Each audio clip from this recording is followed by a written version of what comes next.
Coming to you live from downtown Detroit, this is Benzinga's PreMarket Prep with your host, Joel Elconin. This is a volatile puppy here, isn't it? And Dennis Dick. I'm bidding a penny. I will buy the stock for a penny. With everything you need to start your trading day.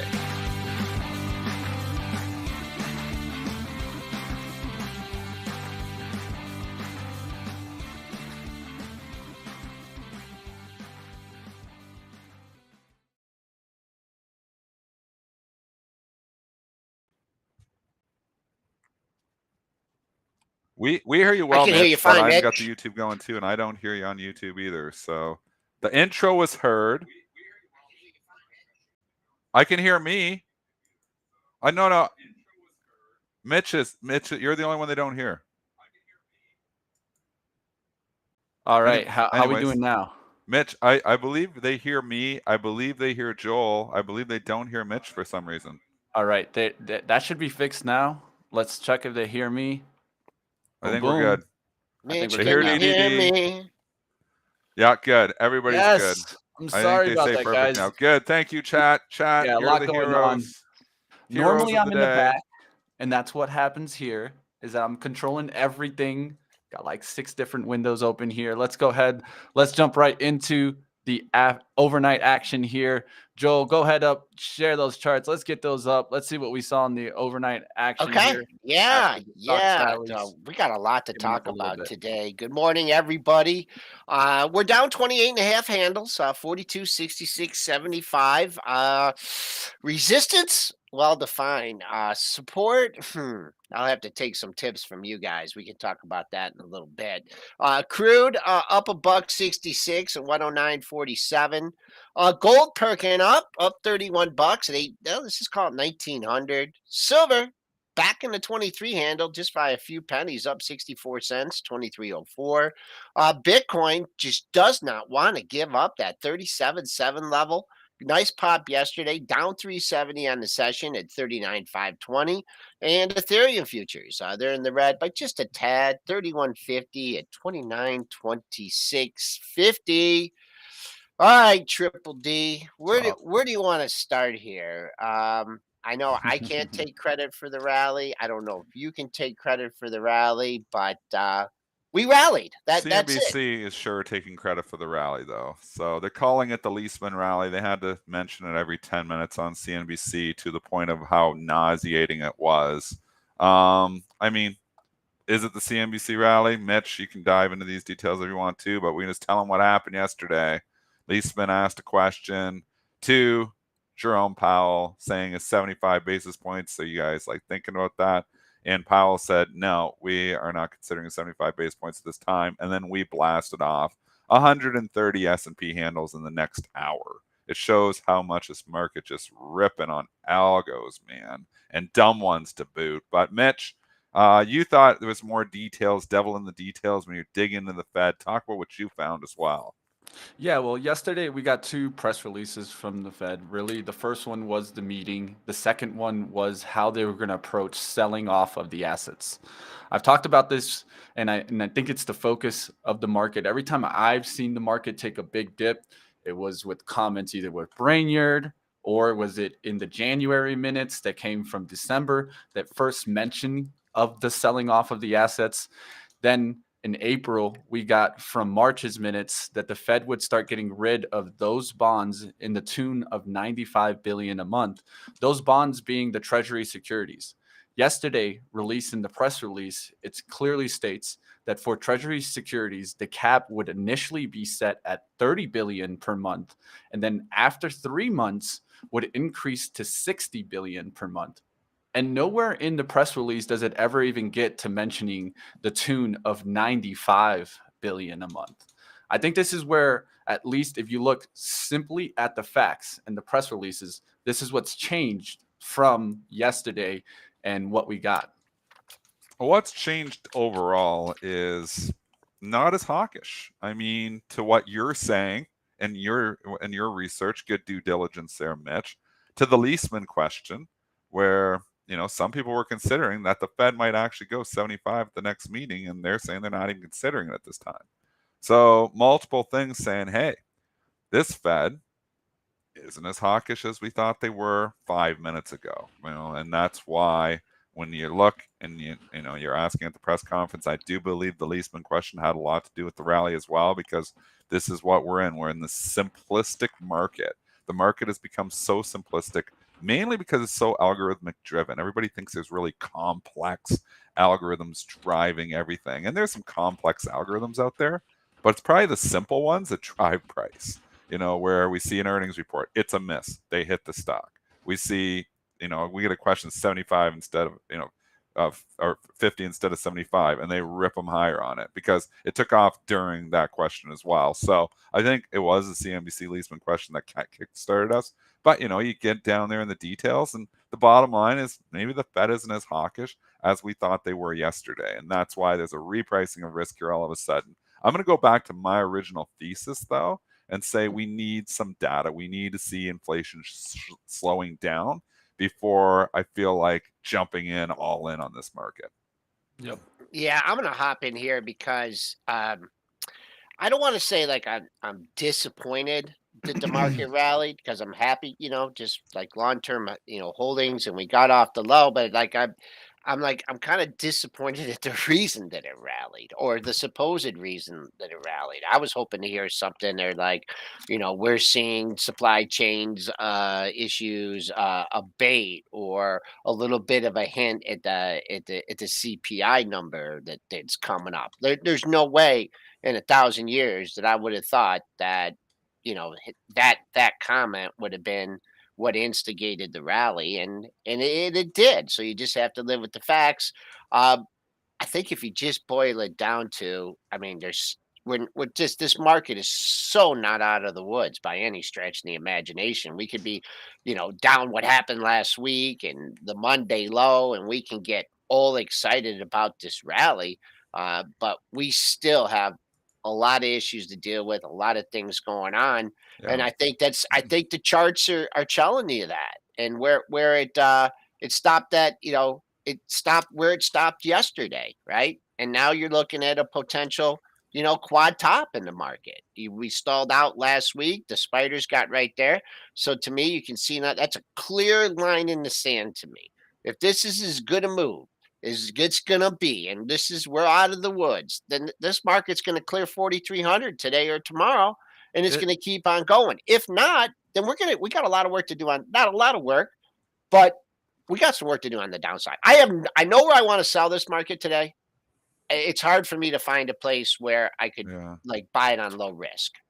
Well, there is no low risk in this market, and that's the biggest problem. That's why I look and I see competition. My banker calls me yesterday, because he knows I got some cash on the side, and he's like, "I got 1 years for you. They're up to 3.3."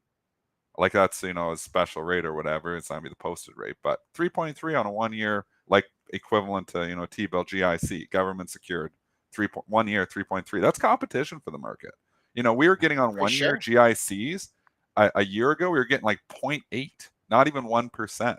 Now, because they've got it's skewed up so much, like 3.3. I mean, that's competition. So Huge. It's why the bond market has been absolutely assassinated, because you've got rates that are coming up. But the stock market, for the most part, has taken it pretty much in stride.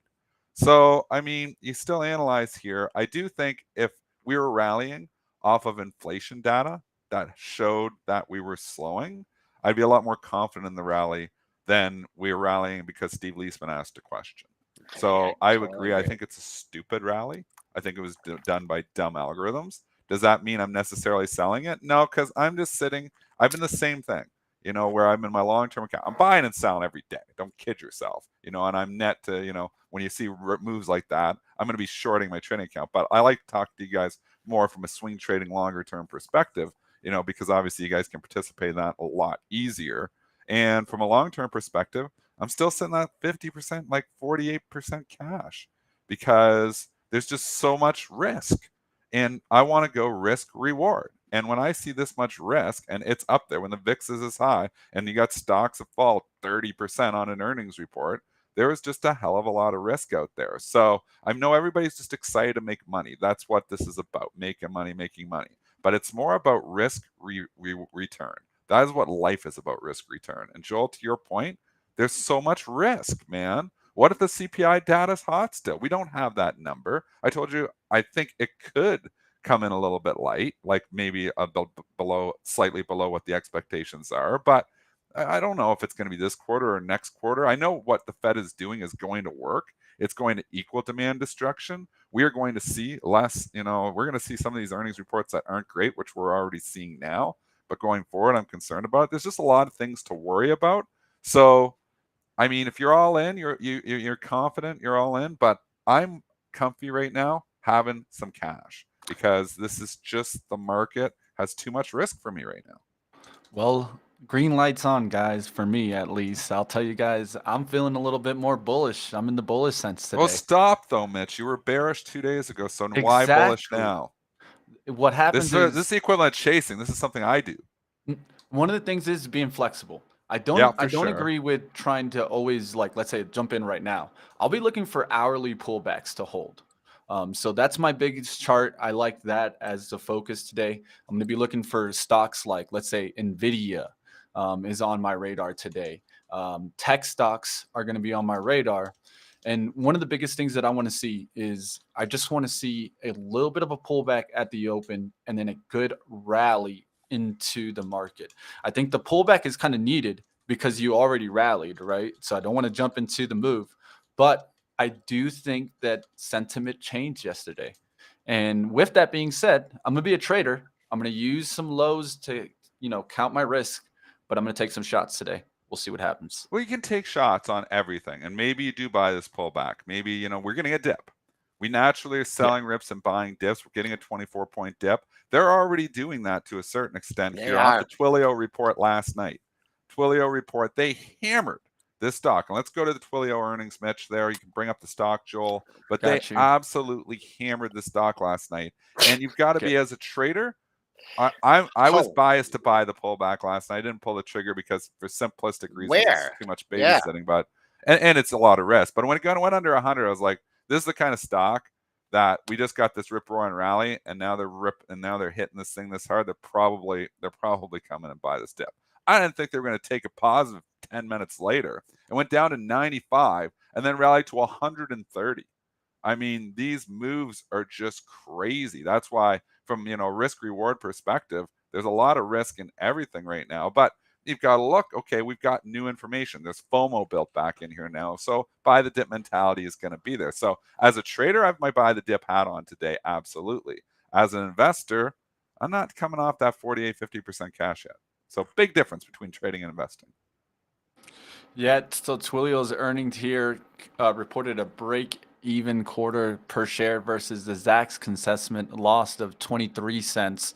It compares to the earnings of 5 cents per share a year ago. Definitely a lot better there. This quarter represents earnings surprise of 100% there. So we're going to keep watching here. One of the things that with Twilio being mentioned, and over the last 4 quarters, it's definitely passed the EPS estimate 4 times. So I know that that's something that Joel looks at to see if it consistently beats EPS on the earnings. And Twilio's been doing that. Look at this. I mean, I thought they would buy it on a pullback, but on the other hand, you would have bought it at the low of the move. You would have gotten, you would have been feeling like you got run over when it went to $95. So went to 95, popped over 130, 130.90. I'm just going to throw out the high, throw out the low, call support throw it all to out. close from you. Yeah, if you want to own this today, maybe try and get it unchanged. You didn't have quite a chance to do that in AMD yesterday because it filled the gap. But if you want to own this today, then maybe try and pick it up at the close, and then really your true risk is down to the low of the move. If you really think this is the report that's going to turn around Twilio, that's the way I look at this one. It's so tough. We don't know any of that stuff. I mean, and that's the point I'm trying to make here. And I love, the people, got to rub in your face. Oh, you didn't participate in that rally yesterday, Dennis? I mean, there's always got to be people. Well, did I say that? I've got 50% stocks. I did pretty good. And people line up, if you're 50% cash, you missed that rally. But on my 50% cash, I missed the sell-off for the last 6 months. So I'm still a hell of a lot way ahead of the game. I think I analyzed my investment account, and I think I'm 3.5% off the highs. It's pretty So damn I good. think that cash helped. So despite missing, so yeah, I didn't get it all back yesterday, but I think we've been pretty conservative and saying I have some cash for a long time. So I think I'm doing better than the average bear. Not being significantly off the highs, and I don't know. I think it was when I checked it last, a couple of weeks ago. So I don't look at the percentages all the time there, but it wasn't significantly off the highs. There's no way I was 12% off my highs. So, but I have some bags. Don't kid yourself. Like I know we bought the Disney, we bought some stocks. I think it's all about you. I mean, everybody thinks it's a comparison game. This is another thing too, and this is the problem of social media. Newer traders are always comparing themselves to everyone else. Mm-hmm. It's not a comparison game. It doesn't even matter. So what the other person is doing. It matters what you're doing. It matters how you're comfortable with your trades. I mean, I'm probably a lot better trader when I don't even look at social media because one, it changes my opinion. It screws up my instincts. It, makes you feel bad about yourself because everybody will talk how they were all in yesterday. Oh, my entire Twitter feed bought right before. They bought at 2 o'clock because they knew that it was oversold and the technical indicators told them they were oversold and it was time to bounce. But they won't tell you that they've been invested the whole damn time and that they're down, in their, TWLO position 60%. You won't hear any of that. They'll say, man, on, the move yesterday, I was up 3-4% on this stock. I'm really good at this. But they won't tell you that they're down 50% in it, though. That's the toxicity of social media. So all I want to say is, again, try not to read too much into what people are tweeting about because Twitter, 90% of the people on there don't have the guts to talk about their losers. It's happening, man. There is a lot of wealth lost. Don't kid yourself. Somebody owns these Cathie Wood stocks. Somebody owns some of these stocks. I'm bag holding Disney. I'm bag holding a few other bad ones for sure. I mean, we all have them. Have the guts to talk about it. Don't just brag. Let's go on Twitter to brag. So disgusting. Yeah, Dennis, you're not going to get any pushback from me on that. I mean, it's so toxic to read it. It screws up your mindset. But don't worry about it. Everybody else is smart and you're dumb. And that's not the case, folks. We have a great chat. I love this chat. 90% of the people in this chat are awesome. 90% of this chat are like really good, and then there's a 10% of people that just come on there to piss you off. But I mean our chat is really good. We have some great traders in our chat. Richard Judge. We have some great traders in our chat. So I'm just trying to say, when you go to that Twitter, there is so much toxicity there. It can make you a worse trader. I can tell you. I can tell you. I can't tell you how to become a good trader, but I can definitely tell you how to become a bad trader. Yep. And that's reading Twitter, taking advice from people on Twitter, all these gurus that know everything. And, half of these things, from these bigger people are pump and dumps. I mean, it's just good to avoid it, to be honest. You know what I'm happy about, though, is that Elon Musk is going to take care of all this. Yeah, he's got this, right? Yeah, Dennis. This, right? So Twitter's going to be nice. They might even change the name to like niceness or something. But that's what it's going to change social media. And but let's move on. We got a lot to cover. Let's get started. Let's get fired up. Let's look forward. Let's look for today and let's look for tomorrow. We know what happened. Let's just break it out. Let's give it our best and analyze what's going to happen today and tomorrow. And then that's all we can do. Yep. All right, so I'm going to transition us to a little bit of the week reports here, and then we'll go to another strong one. Let's go to Etsy's and eBay's, and then we'll go into Shop, because I feel like those two definitely played factors into the Shop report, and they kind of set the bar a little bit higher than expected. But let's go to Etsy, eBay there. Better than expected earnings, but weak guidance here. Yeah, I think that's the important part. People are going to the store, man. Go ahead. You want to give the numbers? Etsy earnings per share were at 60 cents versus 60 cents expected, so in line there. Revenues were at 579 million versus 575 million. And eBay's earnings were at $1.05 adjusted versus $1.03 expected. Revenues were at 2.48 billion versus 2.46. So you can see there slight beats on the revenue, really close there on the earnings per share. But what really happened was a weak guidance given here in the e-commerce industry, and showing signs of slowing down there. And I think this is Shopify definitely with affecting. it. Yeah, Same I, thing. I definitely think. Same report. Yeah, I mean, right. same thing. Like the pull forward happened.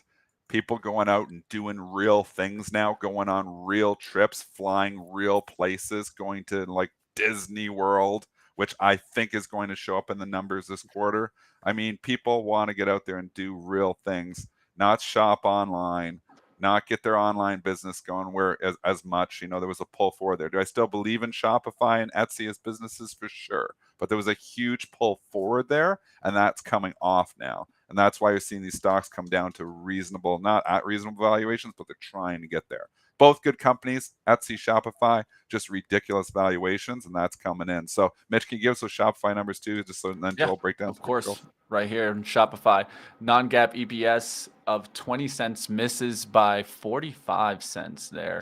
Revenues of 1.2 billion missed by 40 million. So not the biggest miss there on the revenue. But when you look at some numbers, just to give a little bit more color, monthly recurring revenue was up 17% year over year. Subscription solution revenue was up 8%, and gross merchandise volume was at 43.2 billion, which represents a 2-year annual compound rate growth at 57%.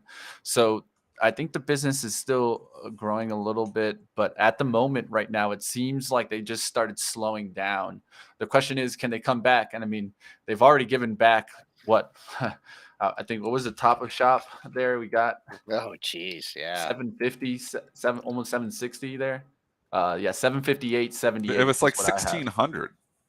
yeah. Oh man, Go it was back. more than that. It was more than that. 1700. It just got absolutely stupid.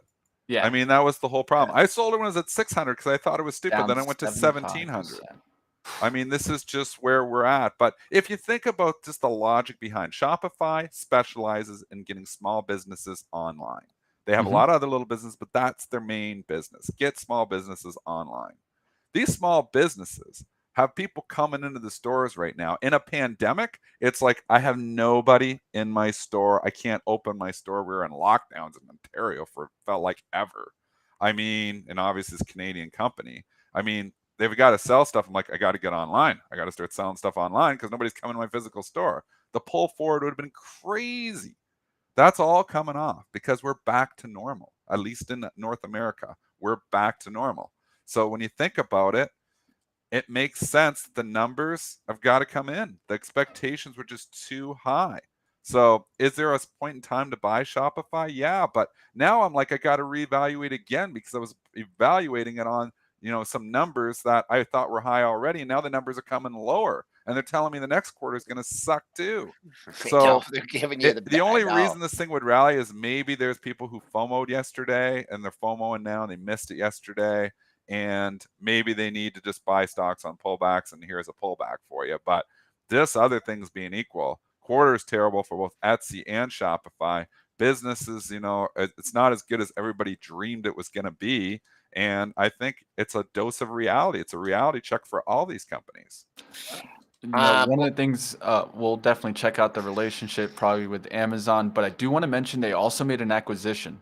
They acquired Deliverer's outstanding securities in a transaction valued at $2.1 billion, consisting approximately of 80% cash and 20% Shopify Class A voting shares.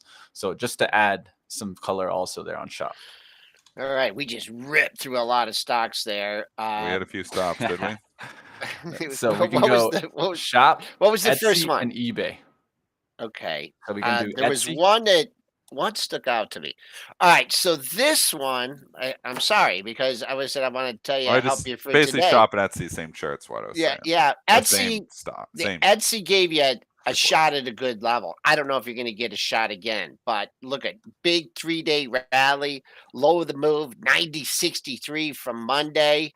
I don't know why it went to 110 and change, but it came all the way Kissed it. down. Yeah, 90.01. So this is one of those situations now where, oh man, I don't know if I'm going to get it at 90 and there are going to be bids at 94, 93 and a half, 92. I just don't know if you're going to get back down to, you got that one shot. On the rebound here, what is the bottom of well, we had such a big range yesterday. The low's 96.10 from yesterday, so you get above 96.10. That one opens up. Shop, I think what did that shop go through the low of the move? I was just looking at the Etsy shop. You had a low pre-market low 409. You would have gotten filled because the more move of the low of the move was 411.17. Now you're $11 away from there. I don't know if you're going back down there. And then what was the other one? eBay. eBay. Who goes that on got eBay anymore? people got That business is struggling, I think. I think there's so much competition there. Yeah. And that's one thing is like, okay, well, Shopify, Etsy are still in their growth phase.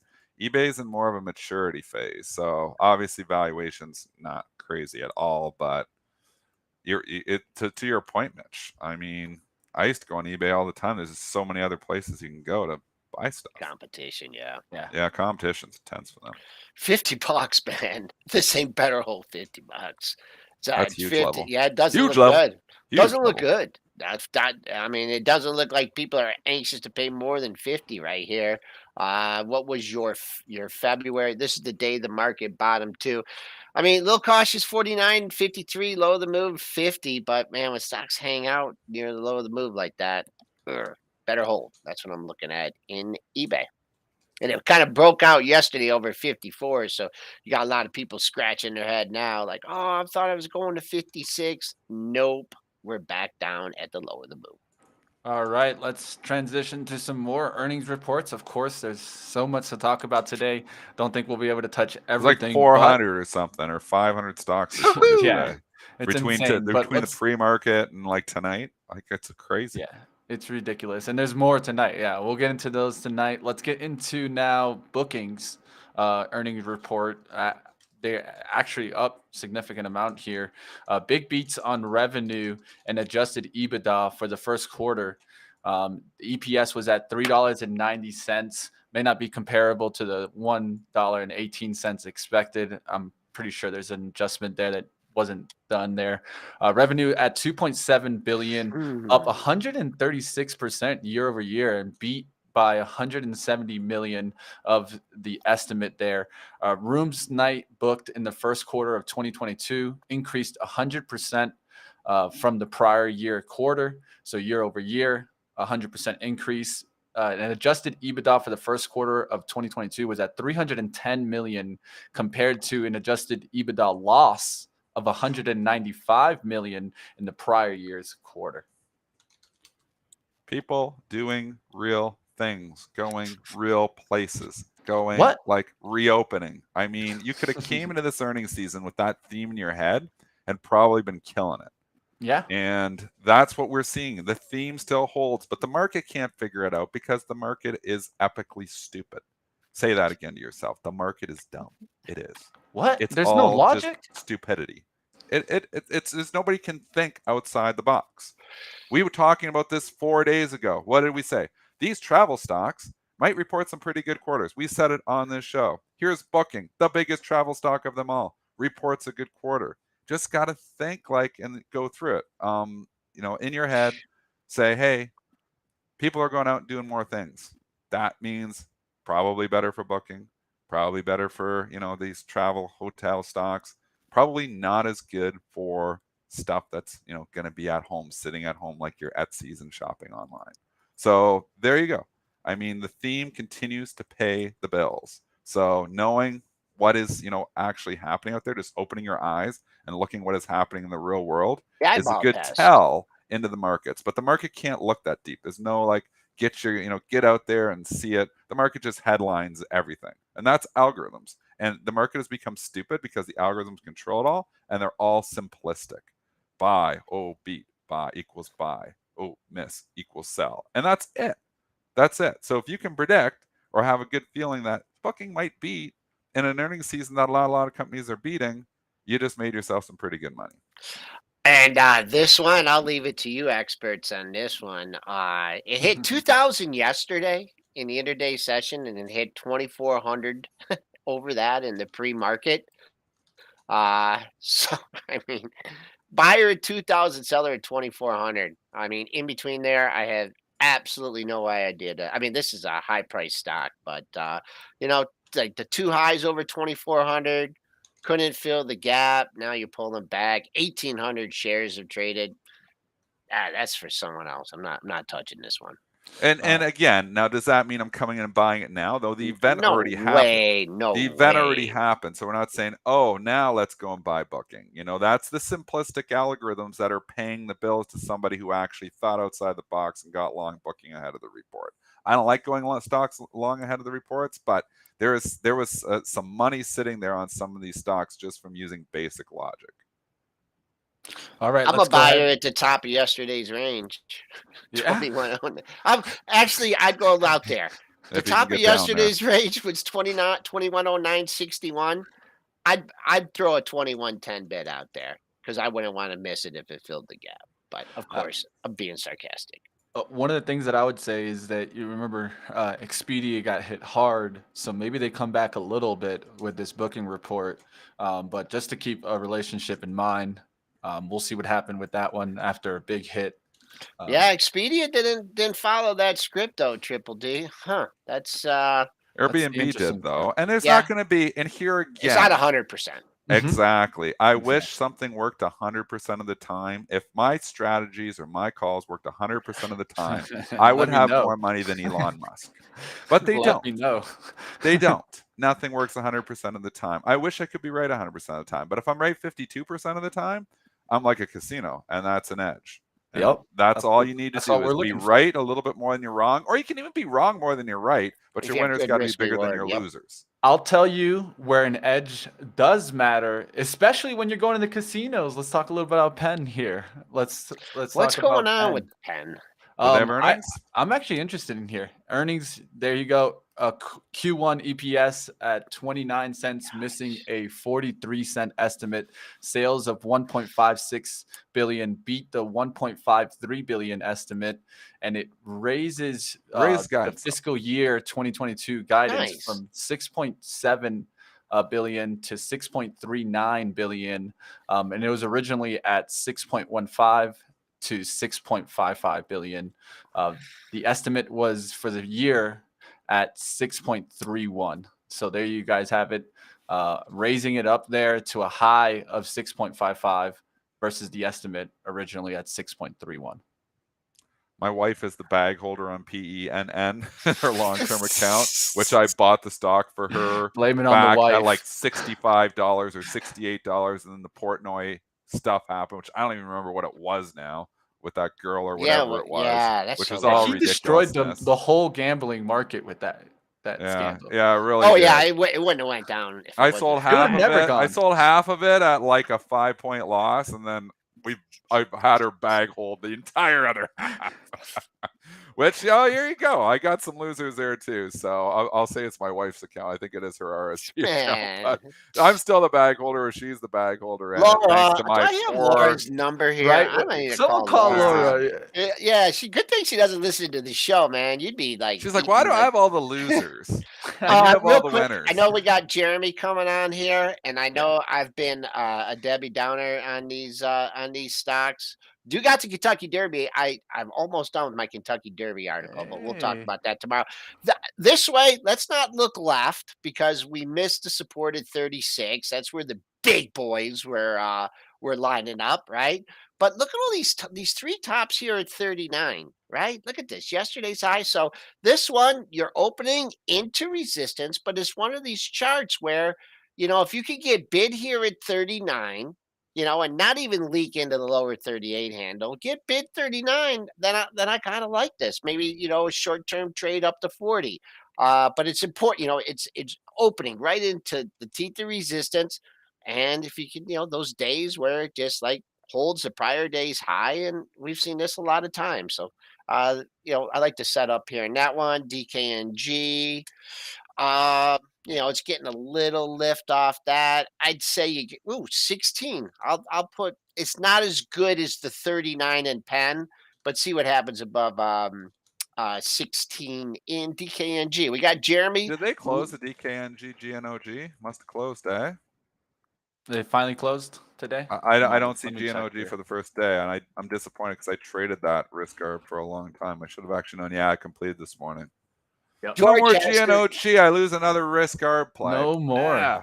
I love that George has GNOG to mention DKNG. that my horse, he did not get last year. I think he got second to They last. remember. He got second to last, and I knew it right out. I wish I could have shorted him right out of the gate, man. He bumped 3. He almost fell. The jockey almost fell off the horse. That doesn't happen very often, but you're right on that one. But I got a pick. I'll reveal that tomorrow. All right. Well, let's go ahead. Let's bring on the guy that I have to say had the best beard. I've tried to grow it like that at one point, Oh, but I man. couldn't get Can't it to that compete with point. So Jeremy's let's bring beard. him on here, CEO of Real Life Trading, guys. And definitely one thing I'll tell you before we bring him on, check out the new book. It's in the description below, guys. Let's go ahead. Let's bring on Jeremy. What's going on, man? What's up, champions? How you guys Hey, doing? real life, right? Dude, yes. I like the mic. yes. Look at this fancy mic he's got here. I'm trying to be like Mitch. You're Like trying. that's Honestly, I'm trying to be like you in that beard, man.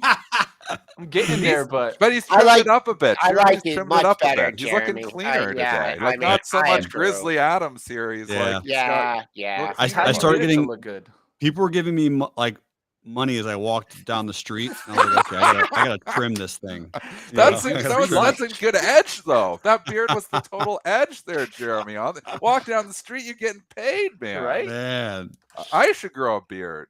that's it, Well, dude. the good thing about a beard like that is like you just need to eat one meal, because later in the Oh, day, gosh, you can pick the stuff out. Oh, I need some more eggs, and you can just pick it up out of there. That's it. It's there But somewhere. no, you're looking sharp.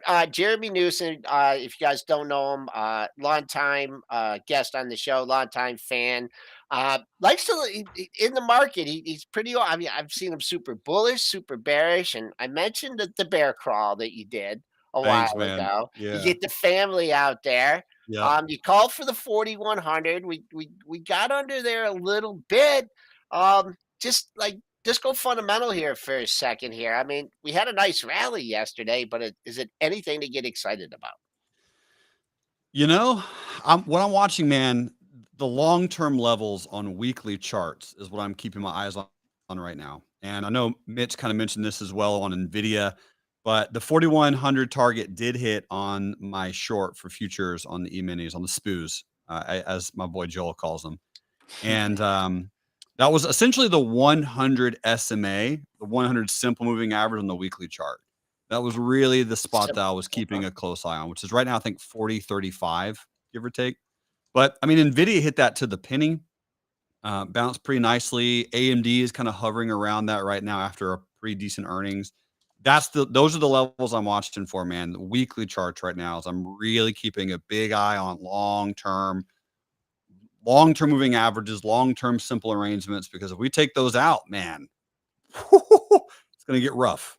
It's going to get rough. Yeah, definitely. One of the things I always like to do is in the volatile times, just move back a chart, right? Like if you're usually looking at the dailies, like, and it's just still volatile, just move back one to the weeklies. I've been trying to also pay attention to those monthlies. I think those are really coming into play for like longer term support, and trying to attack those supports, give you a higher probability of just attacking, let's say, just a 1 day support there. Now, one thing that we did see yesterday is we did get the interest rate kind of going up. We also got a good earnings report out of AMD. You're pointing to NVIDIA. Is there anything else in the tech that's kind of pointing out for you? No. No? That's a good sign. Man, Hey. tech is weak.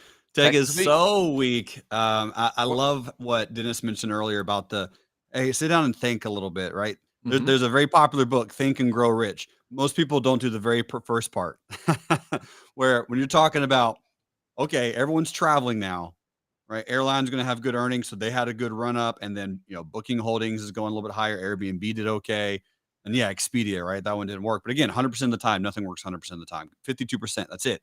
make more than you lose less money than you win. You're going to be fine. But from a tech perspective, man, things are really absolutely murdered. The positions I'm looking for on a longer term scale, because I do personally feel like there are some stocks that are getting to pretty ridiculous pullback prices at this point. Sam Adams is one. I mean, Sam wow, Adams we is haven't at talked that in a long time. 388 a share. Like this thing Yeah. was $1,300 a year ago. It's like nobody's going to That drink is beer a anymore. We all stopped drinking beer. annihilated. The seltzer run Annihilated. stopped. It was the seltzer run, right?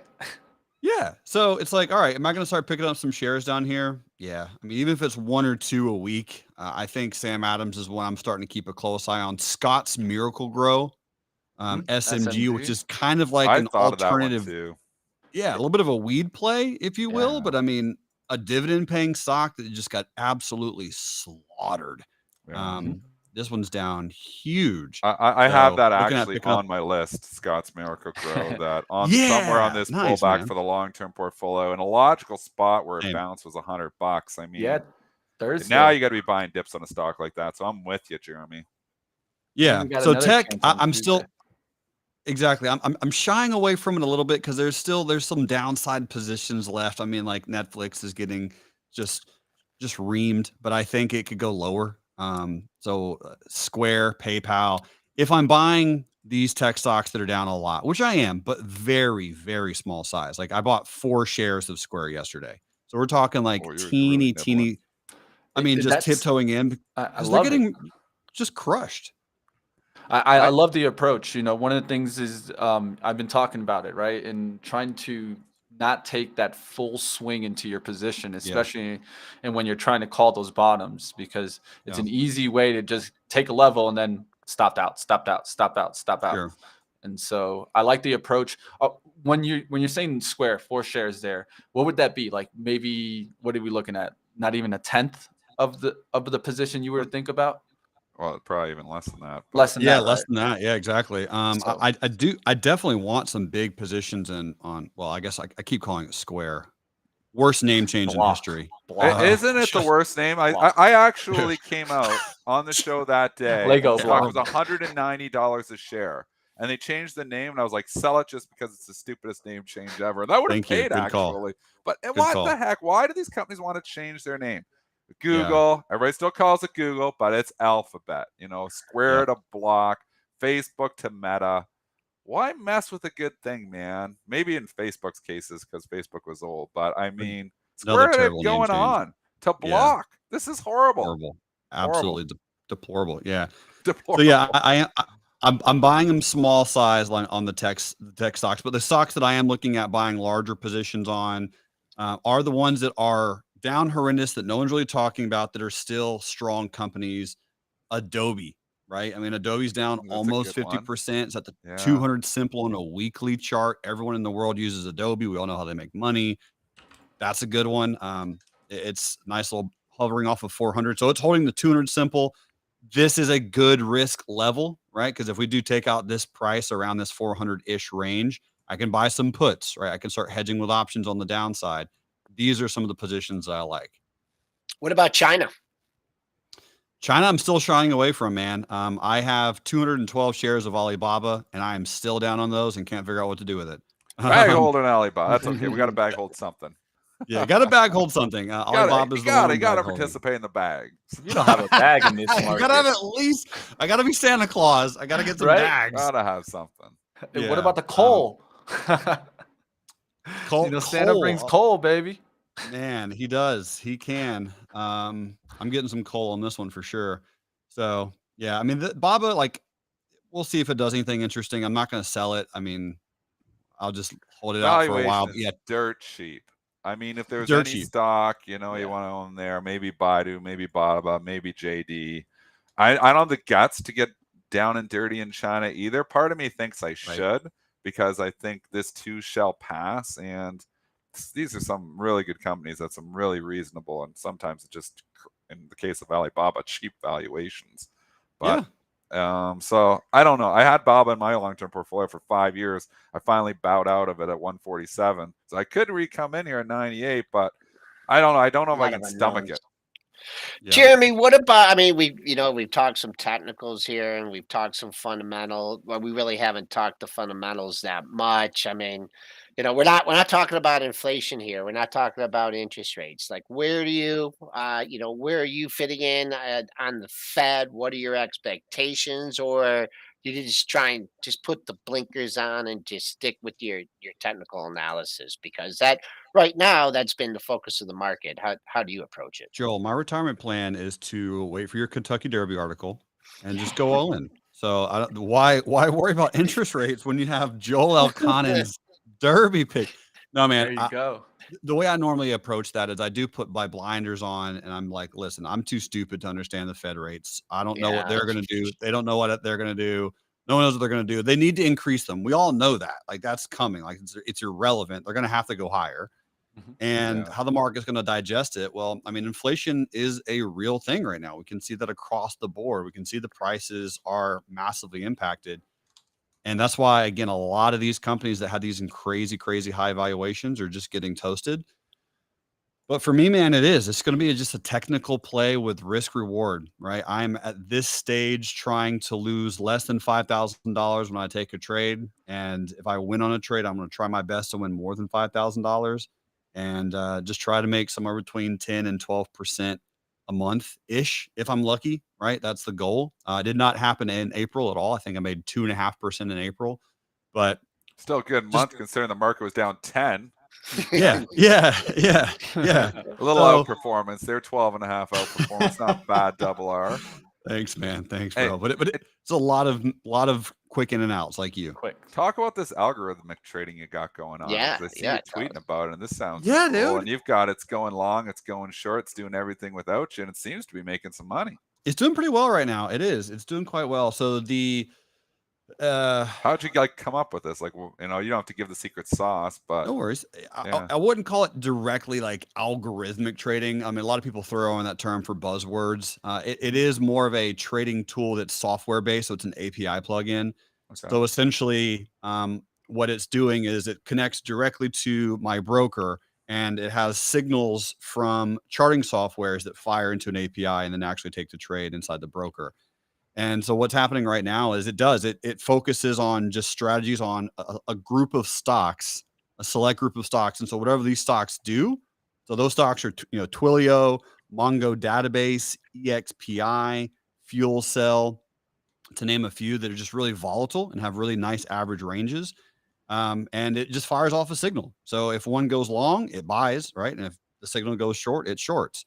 So it's pretty intriguing to me because I'm trying to replicate your brain, Dennis, since you're half robot. Everyone knows you're half human, half Centenoid. And so I'm trying my best to create like a play that trades what I want, but just does it automatically. And I think it's so intriguing. Yeah, send your programmer over here, okay? Joel has a couple that he needs to get down, Yeah, that's right. So is it always in the market?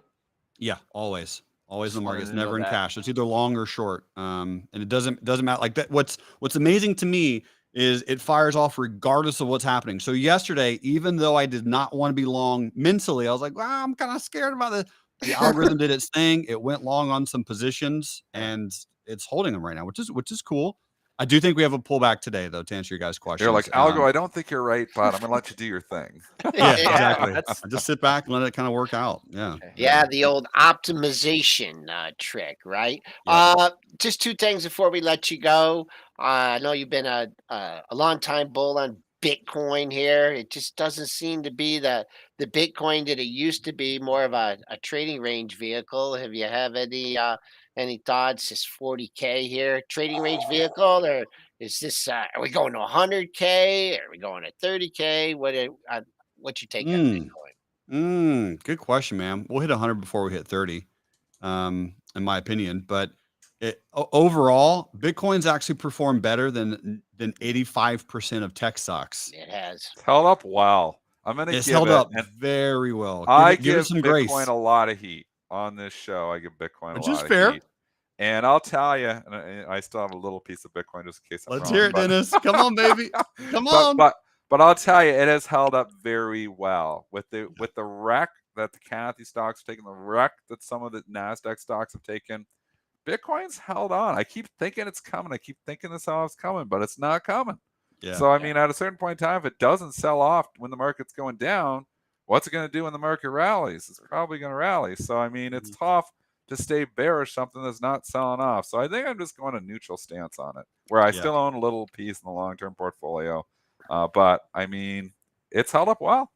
It's held up well, man. And what I'm doing, what I'm letting a lot of people think, I think, which is a good strategy at this point, is just kind of buy some on a recurring basis, treat it like a savings account, because it is so volatile. Like if you buy whatever $300 worth every 4 or 5 days, you're going to catch these nice swings where eventually you're going to buy some really good levels at a low price. And as you buy it, if and when Bitcoin does go back up to 60,000, which I think is an inevitability in the next 6 or 7 months, when that happens, I mean, that's almost a 100% return from where it is right now. And we were there a few months ago. So I am buying Bitcoin. I'm still pretty bullish on it. I'm allowing it to kind of hang and hold the 100 simple on a weekly chart. That's still the support that it's holding. And I'm not bearish on it at all. How's the little guy? Is he ready for little Jason? He's awesome, dude. Is he ready for swim lessons yet? he is. He is actually. Yeah, he's getting into the pools. We're getting into the water. He's doing great, man. He's doing awesome. That's awesome. No, I can see it in your face how much it's probably giving you energy and push forward. It is, man. It is. I didn't expect that. I thought like kids were supposed to be draining on parents, but when I see him smile, especially in the morning, he's all excited, dude. I get amped. Absolutely. That's what I'm talking about. Yeah. I definitely know that you pumped up in that real life chat room. I'm sure getting it going. Also, just kind of mentioned on your Bitcoin, I've been talking about asset allocation on Money Mitch. So that's what I've been really kind of focusing, because I feel like a lot of new traders came in, probably never even heard that term. And then now they're starting to focus on it. So how much are you don't have to give us an exact, but you can give us a range. How much are you allocating towards Bitcoin and alternative percentage of your portfolio? Totally. So the unfortunate thing that happened was cryptocurrencies grew at such a rate that it started outperforming and out allocating all of my other assets. Right. Because I've been in it for a while.